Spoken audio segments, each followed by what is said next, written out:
El otoño es la separación entre verano e invierno. Nos pone en clima y preparando para lo que se viene. Y nos va preparando para lo que viene. FM Oriente 92.3, la radio libre y alternativa. Otoño 2017. Otoño 2017. Te aclimatamos con los mejores sonidos de la estación. Con los mejores sonidos de la estación.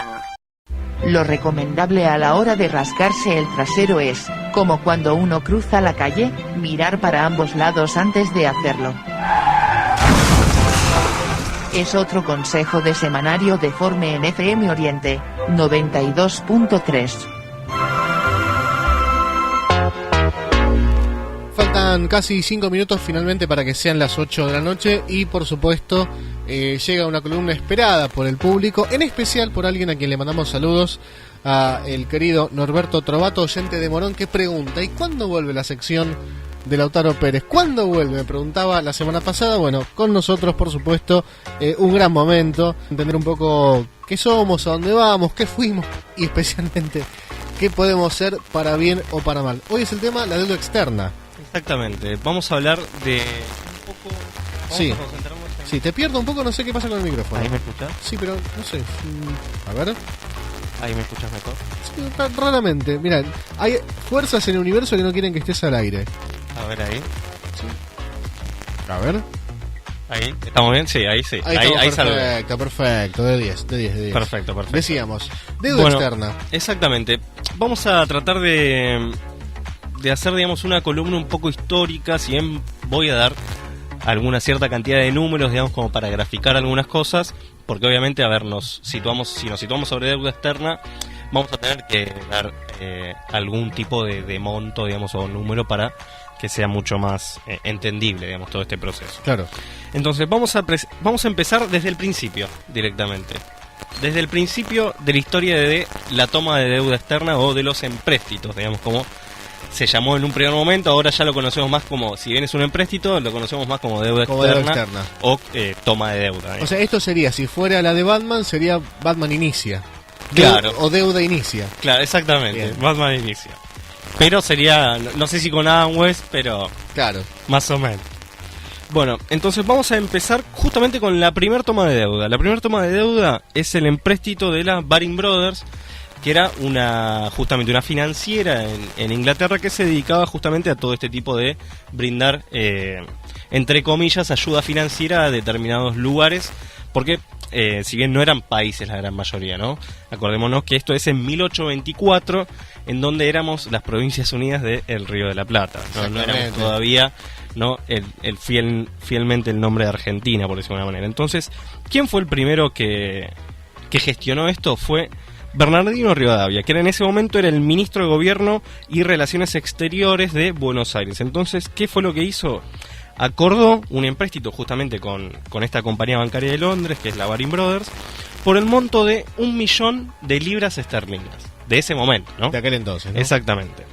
Ahora, los fondos solicitados, ¿para qué tenían que ser? ¿Para qué se pedía el préstamo? Bueno, los fondos iban a ser para la construcción del puerto de Buenos Aires, el establecimiento de algunos pueblos y la fundación de 3 ciudades entre la costa de Buenos Aires y el pueblo de Carmen de Patagones. Bien. O sea, se pensaba para esas 3 cosas en general.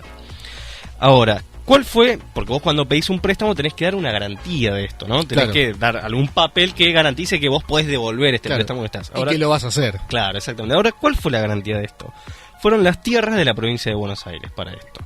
Este préstamo, si bien se concreta en 1824, Rivadavia ya lo venía negociando hace 2 años, el préstamo.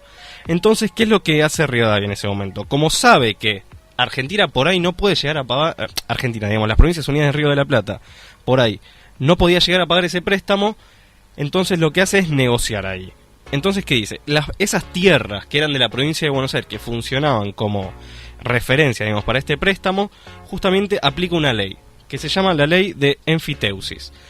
¿Qué es esta ley? ¿Qué hacía esta ley? Básicamente se dedicaba de darle a ciertas personas varios terrenos de lo que era en su momento Buenos Aires, para justamente cuando, si Argentina no podía pagar, o si mejor dicho, digo Argentina pero es las Provincias Unidas del Río de la Plata, no podían pagar el préstamo en ese momento, se suponía que esta empresa que era la Baring Brothers podía, digamos, reclamar esa tierra, ¿no? Entonces, ¿qué hace Rivadavia? Bueno, sitúa gente en estas tierras para que justamente no pase eso. Porque obviamente eran tierras en general que no estaban habitadas. Si la tierra no está habitada, la Baring Brothers sí la podía reclamar. Ahora, mediante esta ley, justamente como hay gente que iría a visitar, digamos, o a visitar, mejor dicho, a gestionar estas tierras, entonces no se podría hacer este reclamo. Pero bueno, ¿quiénes son los que terminan, digamos, siendo beneficiados por esta ley que se llama la ley de enfiteusis? Entonces, acá vamos a encontrar un par de nombres, digamos, bastante conocidos para nosotros, creo yo, por lo menos. Entre las familias que se fueron beneficiadas por esto fueron la familia Anchorena, la familia Álzaga, la familia Alvear, las familias grandes meritócratas de la historia argentina. Totalmente. Hablando, la familia Escuena, los Díaz Vélez, los Echeverría, los Escalada, los Escurra, los Lacarra, los Lynch, los Pacheco, los Quiroga, los Sáenz Valiente. Grandes familias, digamos, terratenientes que se dedicaban a la meritocracia ya desde ya cuando no éramos país, eran grandes meritocratas. Grandes meritocratas, sí. Yo recuerdo que los Sáenz Valiente tuvieron algún tipo de vinculación con Clarín en su momento. Creo que un director de AFCA de la gestión anterior lo denunció en ciertas ocasiones. Todo tiene que ver con todo y va por ahí. Son familias, digamos, que vienen de generaciones y generaciones, digamos, en nuestro país, y que obviamente tuvieron cierto poder en su momento, y que con determinadas leyes, como por ejemplo con esta, se fueron beneficiando todavía más. Vos calculá que se le dieron a 538 propietarios un total de 8.600.000 hectáreas. ¿Qué representa 8.600.000 hectáreas? El 30% de la provincia de Buenos Aires. Eso es lo que representa. Claro. O sea, le regalamos a 500 familias, por una ley que obviamente tenía otra vinculación atrás, todo esto. el 30% de la provincia de Buenos Aires. O sea, eso es lo que pasó que tiene acarreado todo este préstamo de la Baring Brothers, y justamente de que no se sustrajera, digamos, estas tierras por parte de esta empresa, ¿no? Si pasaba algo. Seguro. Pero obviamente era favor con favor, digamos. Era así. Ahora, ¿cuánto de ese millón de libras esterlinas llegó acá a Argentina? Llegaron 570.000 libras esterlinas del millón. ¿Qué pasó con los otros? Con el resto. Con el resto, bueno, y cuando vos vas a negociar un empréstito, digamos, afuera, vos ya vas dejando ciertos porcentajes de dinero. Como ¿Quién peajes. se lo lleva? Claro, exactamente. ¿Quién se lo lleva? Bueno, ya la Baring Brothers te cobra un peaje. Te doy el préstamo, perfecto. Pero yo ya te estoy cobrando, por ejemplo, 2 cuotitas. Ya 2 cuotas te la cobro como Baring Brothers para asegurarme que vos después sigas pagando. ¿Y quién más se lleva estos porcentajes? Bueno, los que van a negociar la deuda, digamos. Hay gente que se dedica, digamos, a todo este entramado, digamos, de relaciones financieras, que justamente cobra un porcentaje por hacer todo este negocio. Entonces, ¿dónde se canjeaban, digamos, esta deuda? Porque obviamente a vos no te mandaban, no mandaron nunca las 570.000 libras esterlinas acá a Buenos Aires. Entonces lo que hicieron es, dieron como si fuera bonos, en donde esos bonos eran canjeables en casas de cambio de acá de Buenos Aires. ¿Y a quiénes pertenecían a esta casa de cambio? Justamente a la gente que fue a negociar esta deuda. Capos. Que eran los que tenían esas casas de cambio acá en Buenos Aires, y que se determinaba, digamos, que tenías que ir a la casa de cambio de esta persona para que te den, digamos, esa libra esterlina por el bono. Claro. Pero bueno, esto pasó muchísimo. ¿Cuándo pudimos llegar a pagar esta deuda con la Baring Brothers? Recién en 1904. Pasamos de obtener la primera deuda en 1824 y la pagamos en 1904 durante el gobierno de Manuel Quintana. Pasaron 80 años para que pagamos una deuda, ¿no? Ahora, Scalabrini Ortiz dijo que la suma total pagada por esa deuda fue de 23 millones de pesos fuerte en su momento. Peso fuerte. Y algunos autores dicen que inclusive llegamos a pagar por cada libra que tomamos en su momento 44. Ese era el promedio, digamos, que manejan algunos autores. ¿Por qué no sabemos bien? Porque no están bien los papeles sobre todos estos asuntos, digamos, asuntos fraudulentos, digamos, la verdad. Sí.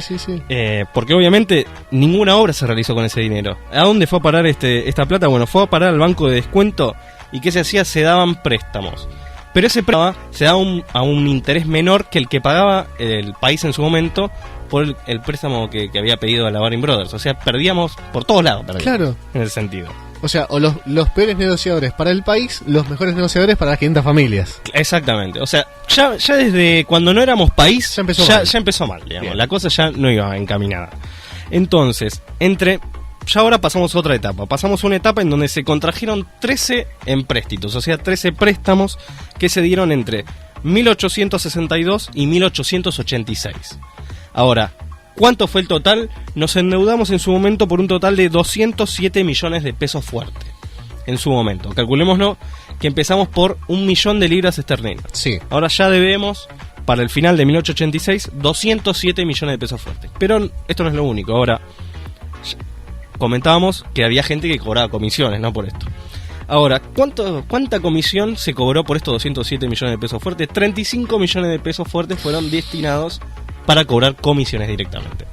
Ahora, yo traje una frase de Nicolás Avellaneda, que fue presidente, cuando ya éramos nación, presidente de la Argentina de 1874 a 1880. Decía, y esto lo quiero leer textual para que se entienda cómo esta gente sabía lo que estaba haciendo. Claro. No es que no sabía lo que estaba haciendo. O sea, se sabía exactamente lo que estaba podríamos decir como ahora no hay errores. Exactamente. No es un error de gestión, sino que se sabe para quién se gobierna, digamos. Entonces, ¿qué decía? La República puede estar dividida hondamente en partidos interiores. Obviamente, pensemos que son, en general, es una construcción lingüística de hace más de 100 años. Digamos. Entonces, van a variar con lo que decimos hoy. Dice, pero no tiene sino un honor y un crédito, como solo tiene un hombre y una bandera. Entonces dice, hay 2 millones de argentinos que economizarían hasta su propia hambre y su sed para responder a los compromisos de la fe pública ante los mercados extranjeros. O sea, hambreamos al pueblo para justamente poder pagar la deuda externa. Digamos. Esto es el resumen de la frase de Nicolás Avellaneda. Todo esto a mí, digamos, me recuerda a frases recientes, donde se nos pide que hagamos un esfuerzo, que ajustemos el cinturón, que vamos a estar mejor, que hay que tomar deuda. O sea, parece ser que nada cambió. Y por eso es que vengo a traer, digamos, toda esta historia de la deuda para que después, que seguramente no lleguemos en este programa, sí, vamos a ir viendo cómo se relacionan todavía con estas familias, con la deuda externa y para dónde va esa deuda externa. Claro. ¿Quién la termina pagando? La verdad que es esa, ¿quién la termina pagando la deuda? Pero bueno, ahora pasamos a lo que vendría a ser el gobierno de Roca, ¿no? Entonces, esto ya se da en periodo de 1881, más o menos, que era dentro del periodo de los 3 empréstitos que sí, yo ya venía diciendo, se establece el patrón oro, que se aseguraba, digamos, que un billete, digamos, el valor de un peso fuerte, por decirlo de una manera, tenía su correlación con el peso del oro en ese momento. Entonces, pero nosotros no teníamos oro en su momento. Entonces, claro, ¿qué hacíamos para obtener este oro? Pedíamos préstamos. O sea, otro préstamo más. Pedíamos más préstamos para tener oro. Pero, ¿cuál es el error que hay acá? No nos daban oro a nosotros. Nos seguían dando, ¿qué? Bonos y a lo sumo alguna libra cada tanto. Pero no nos daban el oro. Claro. Entonces, ¿vos qué haces cuando tenés un billete que tiene su par con el oro? Vos querés, en algún momento se supondría que si vos tenés, no sé, 10 millones de billetes, vos vas al banco y lo canjeás por su valor en oro. Bueno, claro, esto no podía pasar porque no había oro. Entonces, ¿qué se hace? Se termina la convertibilidad. Sí. Convertibilidad, la primera convertibilidad argentina. Claro. O sea, hubo una antes de Cavallo, váyanos sabiendo. Sí. Entonces, ¿qué pasó? Digamos, ahí se llega a un momento que hay una crisis financiera porque justamente no se puede, digamos, obtener este oro. Entonces, se desdobla la moneda y justamente se pierde la convertibilidad. Y para las transacciones internas se usa el peso fuerte y para lo que son las transacciones externas se usa el oro o la libra esterlina. Ahora, como la crisis justamente que ya había empezado ya hace un tiempo no termina acá, para 1890... Juárez Selman, ante la crisis financiera, que era el presidente en su momento, tiene que renunciar. ¿Y quién asume? Bueno, asume Carlos Pellegrini. Pero aquí que Carlos Pellegrini, antes de asumir, hace algo que es, la verdad que es una jugada maestra para mí, para sus propios intereses, ¿no? Porque, miren, o sea, acuerda con un conjunto de banqueros un préstamo por 50 millones de pesos. Antes de asumir, va a este grupo de banqueros y le dice necesito 50 millones de pesos, que estaban destinados justamente para enfrentar la quiebra del Banco Nacional en su momento, el Banco Hipotecario y el Banco Municipal que había en su momento. Para que estos 3 bancos no quebraran, se toma 50 millones de pesos fuerte para justamente pagar la deuda de estos bancos. Ahora, ¿qué se hizo con estos 50 millones de pesos fuertes? Bueno, se ve que había otra empresa, digamos, financiera que se dedicaba a estas transacciones, que estaba quebrando también. ¿Y cuál era? La de él. No, era la Baring Brothers. No. Los 50 millones de pesos no fueron al Banco Hipotecario, no fueron al Banco Municipal, no fueron al Banco Nacional, fueron a la Baring Brothers. ¿Y dónde quedaba la Baring Brothers? No quedaba en Argentina la Baring Brothers, quedaba en ¿dónde? En Londres. Claro. O sea, tomamos deuda para financiar empresas extranjeras directamente. O sea, nosotros terminamos salvando a los demás siempre, ¿no? Se Claro, tienen claro siempre esto, ¿no? perdiendo, siempre bailando con la más fea. A propósito, algo generado. Exactamente. Ahora, Carlos Pellegrini no se queda acá. Ajá. Porque imaginémonos que los bancos seguían quebrando, ¿no? Claro. El Banco Municipal, el Banco Hipotecario y el Banco Nacional estaban en quiebra. O sea, había que levantar esa quiebra. Sí, sí. ¿Y qué es lo que hace? Bueno, se da cuenta que con los 50 no llegaba. Entonces, ¿qué hace? Pide 75 millones de dólares. Perdón, 75 millones de pesos fuertes. Pero ¿a quién se lo va a pedir? Ahora, esto es hermoso. La hermosa historia que tenemos nosotros. ¿A quién se lo va a pedir? A Junius Spencer Morgan. ¿Quién es Junius Spencer Morgan? Sí. Es el padre de John Pierpont Morgan, que es el creador de JP Morgan, que es una de las la financiera más grande del mundo en el Claro, día de hoy. y la cuna, si no me equivoco, de, obviamente, el ex ministro de Economía echado por Claro. despecho, Alfonso Pratgay. Exactamente. Todo tiene que ver con Un todo. gran hijo de JP Morgan. digamos. Claro. Entonces, justamente, ya vemos cómo se va relacionando todo esto. O sea, ya en un principio, cuando no existía JP Morgan, nosotros ya le vamos a pedir a ellos. Porque somos unos grandes visionarios en Claro. esto. Entonces ya lo vamos viendo. Y traigo otra frase, para que vean que no es que no sabían lo que estaban haciendo. ¿Qué dice en su momento el ministro de Hacienda, que es Juan José Romero, en 1893? Dice: pagar las deudas con más deudas es caminar en derechura hacia la bancarrota.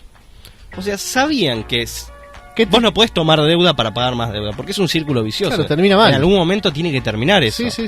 O no termina más y te genera una dependencia, O termina con esta o termina mal, digamos, como ya Sí, sabemos sí, que sí. terminó acá, por ejemplo, el 2001. Pero bueno, entonces vamos ahora a otra parte. O sea, estamos cerrando el siglo XIX. Cerrando el siglo XIX no podíamos estar más comprometidos. Debíamos en total de 884 millones de pesos fuertes, siglo XIX. Empezamos con 1 millón de libras esterlinas en 1824 y terminamos debiendo 884 millones de pesos fuertes. No solo eso, sino que, escuchen esto, los ferrocarriles, ¿de quiénes eran? Eran de los ingleses en aquel Eran entonces. de los ingleses, Sí, claro. sí. Ahora, ¿los bancos de quiénes eran? También de ellos. Y bueno, controlaban la mayor parte de la escasa industria que había en ese momento, obviamente, y los empréstitos, ¿quién los otorgaban? Ellos. Ellos. Bueno, Sí, totalmente. continuamos ahora. Vamos a hacer esto, vamos a escuchar un poco de música. Es muy interesante lo que cuenta Lautaro. Hoy el tema es una primera parte de los fascículos coleccionables que Podríamos decir. decirle, sí. Una entrega Me gustó apasionante eso, me de gustó. fascículos coleccionables que no va a ser entregada por Clarín, me parece que queda claro, pero sí por nosotros, de la deuda externa, con Lautaro Pérez, que nos cuenta cómo fueron negociando un montón de cosas, pero para mal. Comunicate con nosotros 4623-293, 4458-3949, 4623-6293, 4458-3949. Línea directa con Semanario Deforme por FM Oriente 92.3.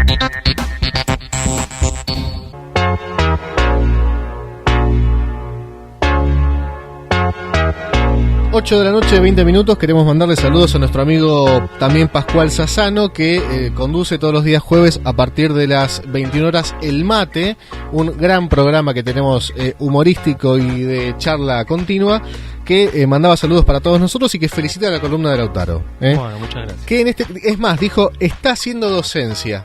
Eso decía recién. Se pone colorado. Se pone colorado, exactamente, porque hoy, para aquellos que recién están pegándose a la onda de FM Oriente, les contamos que la columna de Lautaro tiene que ver con la deuda externa. Obviamente, como es tan grande, y parece ser que va a seguir siéndolo, va a ser en fascículos coleccionables. Exactamente. Va por ahí. ¿Y cómo siguió después el asunto? Habíamos terminado el siglo XIX y ya debíamos 880 millones de pesos fuertes. Ahora, no se modificó mucho, digamos, en los primeros 15 años del comienzo, digamos, del nuevo siglo. Entonces, si bien a partir de la ley Sáenz Peña, digamos, se amplía las bases, se hace como un poco más... ya se sabía, digamos, que había fraude electoral, digamos, todos los años anteriores. Entonces se establece el voto, que es universal, digamos, secreto, obligatorio para nativos y para naturalizados de mayores de 18 años. Entonces, a partir de 1916 gana el partido de la Unión Cívica Radical, comandado por Hipólito Yrigoyen, que derrota al PAN, que es el Partido Autonomista Nacional, que era el partido conservador oligárquico que venía gobernando hace 42 años Claro. atrás. y que ¿cuál es la diferencia? Acá se ve la primera diferencia entre estilos de gobierno, podríamos llamar. Sí. Si bien no planteamos que el gobierno de Irigoyen sea un gobierno netamente para el pueblo, por decirlo de alguna manera, Sí. ya se ven algunas mejoras con respecto a los sectores que va beneficiando las O sea, medidas. el irigoyenismo, radicalismo en el gobierno. Claro, exactamente. Sí. Entonces, Y a la marcha radical de fondo, ahí que suena. nunca pensé que iba a pasar esto en radio. Claro, yo tampoco, pero sí.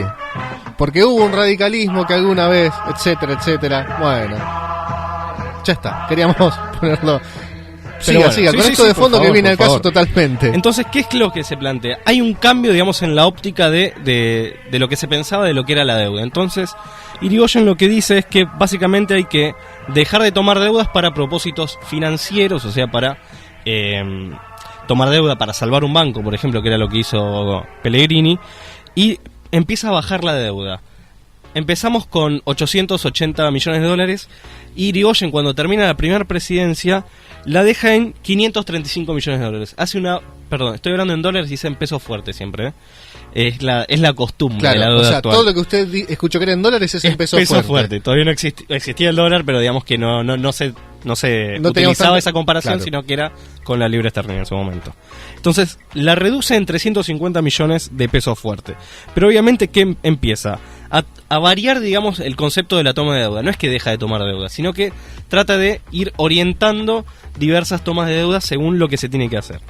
¿Qué es lo que hace Irigoyen en su momento? Bueno, hay que explotar las reservas de petróleo que hay en Comodoro y Rivadavia. Bueno, tomemos deuda para justamente realizar esa explotación. Crea también una marina mercante y también lo que hace es la construcción de un banco agrario que se proponía, digamos, entre otras cosas, que después no se terminó haciendo, pero se proponía como no dedicar el dinero, digamos, a la aventura especulativa, sino a la industrialización del campo, por decirlo de una manera. Bien. Entonces, ¿pero cuál es el problema que tuvo Irigoyen? Irigoyen, como sabemos en este momento, tenemos dos cámaras en el Congreso, que es la Cámara de Diputados y la Cámara de Senadores. El Senado representa a las provincias, ¿no? Entonces tuvo un gran problema que era la mayoría del Senado era compuesto por el PAN, que estaba ya disuelto inclusive el Partido Autonomista Nacional. Pero tenía representantes, que claro. Obviamente en general el Senado representa a las provincias, pero históricamente representó intereses corporativos, intereses de los terratenientes en general, ¿no? O sea, todas esas familias que nombramos en un primer momento que beneficiaba, digamos, porque la ley de enfiteusis, digamos, en su momento, aparecen, digamos, también esta vez en el Senado y bloqueando algunas cosas. Pero entre otras cosas, llega Irigoyen a desarrollar lo que es la famosa YPF, digamos, lo que conocemos hoy como YPF, la desarrolla en su momento Irigoyen. Pero esto no termina acá. Nosotros sabemos que, como pasó dentro del partido, dentro del PJ, digamos, el Partido Justicialista, también pasan algunas cosas dentro de la UCR en su momento, de la Unión Cívica Radical. Y cuando se da el cambio de mandato de gobierno, en donde asume Marcelo Torcuato de Alvear, si bien pertenecen al mismo partido, ¿qué es lo que pasa? Marcelo Torcuato de Alvear lo que se dispone es directamente a tomar deuda a lo pavote y duplica la deuda externa, la duplica directamente. Pasamos de 535 millones de pesos fuerte a 1.111 millones de pesos fuerte en 6 años directamente. En nada. Exactamente, entonces llegamos al final de 1928 termina, digamos, el gobierno Marcelo T. de Alvear y asume nuevamente Hipólito Yrigoyen, pero ya estaba grande, digamos, Hipólito Yrigoyen, ya estaba bastante desgastado la base popular, digamos, que era de la clase media en general, que apoyaba a la Unión Cívica Radical, ya estaba muy desgastada y se viene el primer golpe de Estado, que es en 1930 con la década, inaugura, digamos, la década infame. Pero ahora vamos a hablar de algunas las conclusiones, digamos, que sacamos. ¿Qué sacamos? ¿Qué conclusiones sacamos de todo este periodo de deuda externa? Que hay familias que aún siguen negociando deuda a beneficio suyo y que pagaremos nosotros y nuestros hijos y los hijos de nuestros hijos a perpetuidad en todo el universo. Seguramente. Pero dentro de este, digamos, sector, vemos que el sector más beneficiado siempre fue el agroexportador, digamos, o sea, los terratenientes, que es el sector monopólico que se encarga de la economía, digamos, desde el Estado, porque obviamente era el sector que manejaba el Estado en ese momento, hasta por lo menos la asunción de Hipólito Yrigoyen. Hay un pensador que se llama Hugo Notchev, que dice en su texto El desarrollo ausente, que él explica básicamente que había una ventaja comparativa enorme en ese momento en el país, en donde teníamos la posibilidad de industrializarnos. a partir de justamente la exportación, porque en esos momentos, si bien se estaba viendo los fines de la Primera Guerra Mundial, etcétera, Europa estaba con bastante plata, antes de la Primera Guerra Mundial estaba con bastante plata, se había logrado instaurar que vendría a ser los frigoríficos, digamos, el poder conservar la carne en los traslados, etcétera, porque antes de eso era el cherky, que era la carne salada, directamente se transportaba. Claro. Pero, no, o sea, ¿qué hicieron los terratenientes? En vez de producir, digamos, de innovar en tecnología, no lo hicieron eso, no se desarrollaron industrialmente y aprovecharon ese momento que hubo de fiesta, por decirlo de una manera, en donde podían exportar a lo pavote y ganar a lo pavote, pero no lo reinvirtieron. O sea, sus ganancias se las quedaron ellos, claro. No reinvirtieron en los campos, no modificaron la tecnología, y cuando eso se da, se cambia esa matriz, digamos, productiva, ya a partir igualmente del crack financiero de 1930, se cambia todo eso y obviamente, digamos, ya cuando no te compran de afuera, no tenés la misma plata, digamos, obviamente internamente. Sí. Entonces lo que dice justamente es eso, y que ve él que esa matriz productiva, o sea, esa lógica de los terratenientes se fue replicando a lo largo de toda la historia argentina. Inclusive, lo podemos decir hasta el día de hoy, si nosotros observamos la 125, es un calco. Lo que se está hablando acá. Sí. Que es justamente la puja distributiva. Porque, ¿qué es lo que pasa? Nosotros podemos aumentar el PBI, que inclusive durante estos años, sobre todo durante el gobierno de Roca C, pero aumentó muchísimo el PBI. Pero muchísimo. Pero ¿qué pasaba? No se redistribuía. O sea, ¿quién se quedaba con la plata? Los terratenientes se quedaban con la plata en ese sentido. Entonces vemos, digamos, que durante todos estos años se repite, digamos, esta lógica en donde no hay distribución y justamente lo que se hace es abarcar lo más posible dentro de ese mercado en donde se digamos, explota lo máximo posible en lo que es la ventaja comparativa con las commodities, etcétera, y que cuando ya esas commodities no valen lo mismo, te vas a pique. Exactamente, y la cosa cambia y para mal. Como siempre decimos, apellidos que se repiten, estrategias que también pasan a ser las mismas y que nos seguimos preguntando a dónde va esa plata producto de la deuda que negocian para ellos. Mil gracias, como siempre. Y se viene segunda entrega. Sí. Esto continúa. Esto va a seguir por lo menos por 3, 4, 5, 6 entregas más. No sé si tantas, pero por lo menos yo creo que una o dos más va a haber, digamos. Deuda externa, cómo empezó, cómo está, cómo va a seguir, en la voz de Lautaro Pérez, una columna de lujo y que ya tuvo su muy bien día felicitado por parte de oyentes el día de hoy.